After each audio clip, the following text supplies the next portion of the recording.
Salut à tous, c'est Bizarre et bienvenue sur ma chaîne YouTube. Aujourd'hui je vais vous présenter une extension qui permet d'utiliser le Regional Prompting et ça va nous permettre d'appliquer certaines parties de notre prompt à certaines parties de notre image.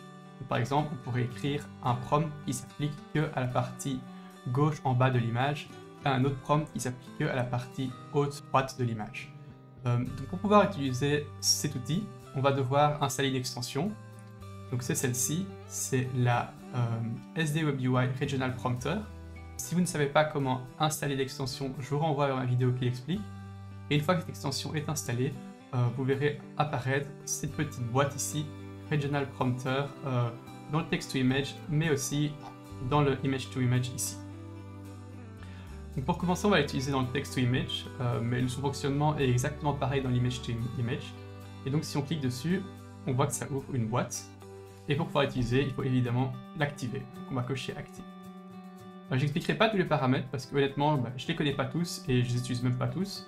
Mais je vais vous montrer le fonctionnement de base de cette extension. Donc, vous voyez qu'il y a trois blocs ici.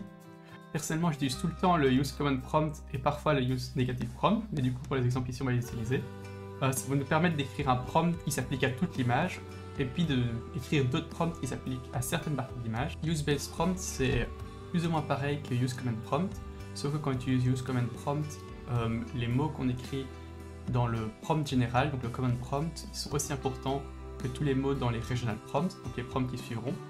Alors qu'avec le Use Base Prompt, on peut définir un ratio, donc ici 0.2, et le prompt général, donc le Command Prompt, il aura une importance de 0,2 comparé aux autres prompts qui auraient une importance de 0,8. Donc si on met 0.5, les deux auront la même importance. Si on met 0.2, le Command Prompt aura moins d'importance que les prompts régionaux. Ensuite, on a ici dans matrice le Split Mode, qui est horizontal et vertical. Ça va nous permettre de diviser l'image en blocs. Donc, par exemple, si j'écris 1, 1, 1, et que je fais Visualize and Make Template, on voit qu'il crée une image avec 3 blocs différents. Si je rajoute un 1 ici, on aura 4 blocs de la même taille. Si je mets un 2, le deuxième bloc deviendra 2 fois plus grand que les autres blocs dans l'image. Et donc c'est comme ça qu'on va découper notre image en blocs, et sur chaque bloc on pourra appliquer un prompt. Si on veut plus qu'une rangée, enfin plus qu'une ligne, on peut mettre un double point et définir une deuxième ligne, donc comme ça. Ici j'aurai une première ligne de taille 1 avec 3 colonnes, la première de taille 2 et les deux suivantes de taille 1, et puis j'aurai une deuxième ligne de taille 1 avec une colonne de taille 1. Et donc si je regarde, voilà. Donc j'ai deux lignes de même taille, donc 1 et 1. Et puis j'ai mes colonnes, première taille 2, et puis taille 1 et taille 1, c'est ici, 2, 1, 1. Et puis sur la deuxième ligne, j'ai qu'une colonne de taille 1. Je pourrais évidemment changer ça pour avoir une deuxième ligne plus grande. Et donc ça permet de découper l'image un peu comme on veut. Évidemment ça marche aussi pour le vertical, sauf que ça va découper verticalement. Voilà, comme ça.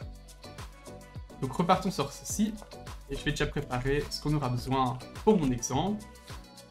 Je vais mettre 1, 1, 1, 1, et voilà, parfait, on aura 6 blocs. Et qu'est-ce que ça va nous permettre de faire, et comment est-ce qu'on utilise ce bloc après?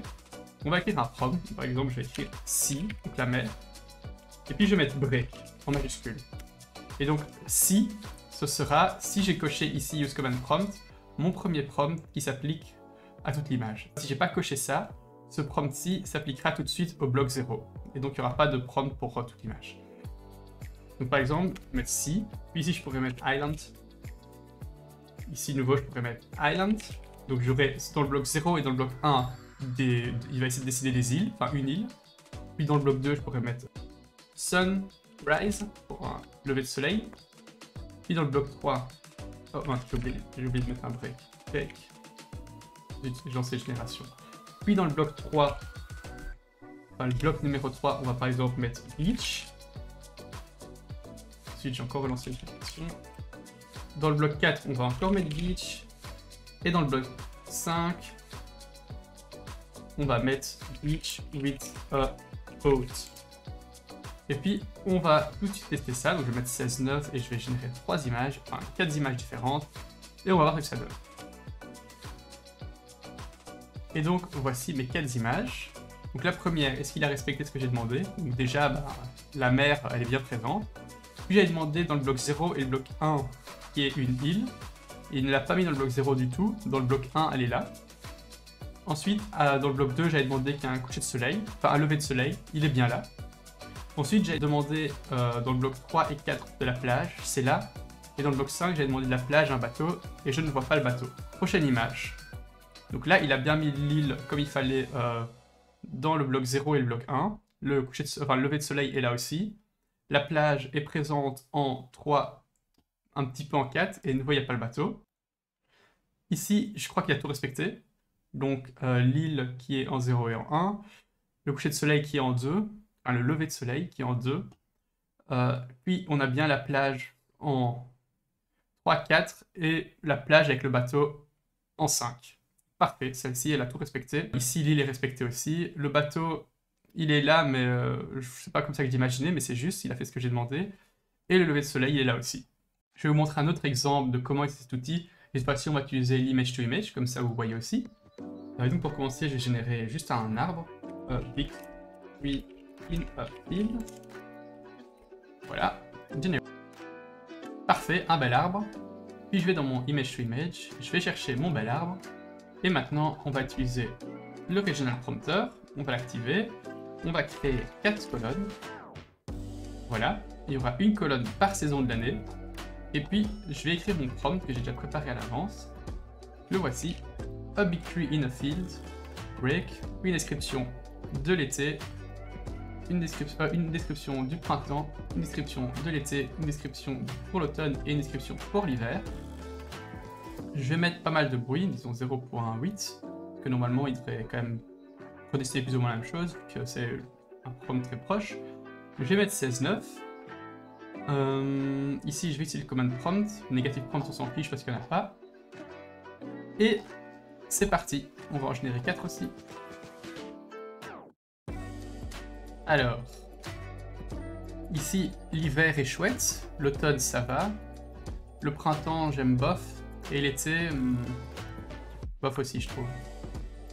Ici les petites fleurs c'est chouette, mais c'est dommage que ce soit dans tout l'arbre. L'hiver il vaut bien fait, l'automne aussi, et ici j'aime bien qu'il y ait des petites fleurs. Non.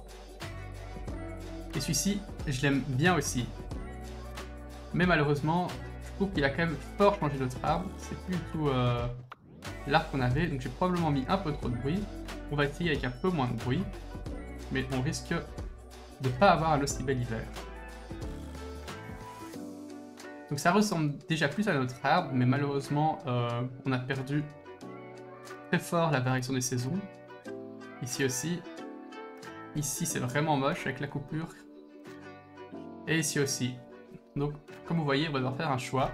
Est-ce qu'on veut garder notre arbre ou est-ce qu'on veut les saisons? Bon, je vous avoue qu'il n'y avait pas vraiment besoin d'image départ ici. J'aurais pu mettre, faire du pur text to image et pas du image to image et j'aurais eu un résultat tout à fait plaisant. C'est juste que j'avais envie de vous montrer que ça marche aussi avec l'image to image. Et donc, pour vous montrer, je viens de relancer une génération avec le denoising straight à fond, ce qui revient à faire du text to image. Et donc il a fini. Et donc en première image, on a celle-ci. J'aime bien le printemps et l'été. L'automne, il est pas très présent. Et aussi on a un peu de neige ici, en fait c'est pas chouette. Sinon l'hiver est chouette, sauf là-bas derrière, il n'y a pas d'hiver. Ici c'est trop blanc. Ça c'est pas mal. Et ça c'est dommage que les couleurs de l'automne ne vont pas jusqu'en bas, mais sinon le reste est vraiment chouette. Et donc voilà. Je pense que ça vous montre un petit peu comment utiliser cette extension et cet outil pour contrôler encore plus la génération de vos images et savoir appliquer des prompts à des endroits précis sur une image. Ce sera tout pour aujourd'hui, je pense. Dans la prochaine vidéo, je pense qu'on commencera à parler de ControlNet, qui est un outil formidable. En attendant, amusez-vous bien avec Automatic 1111 et portez-vous bien.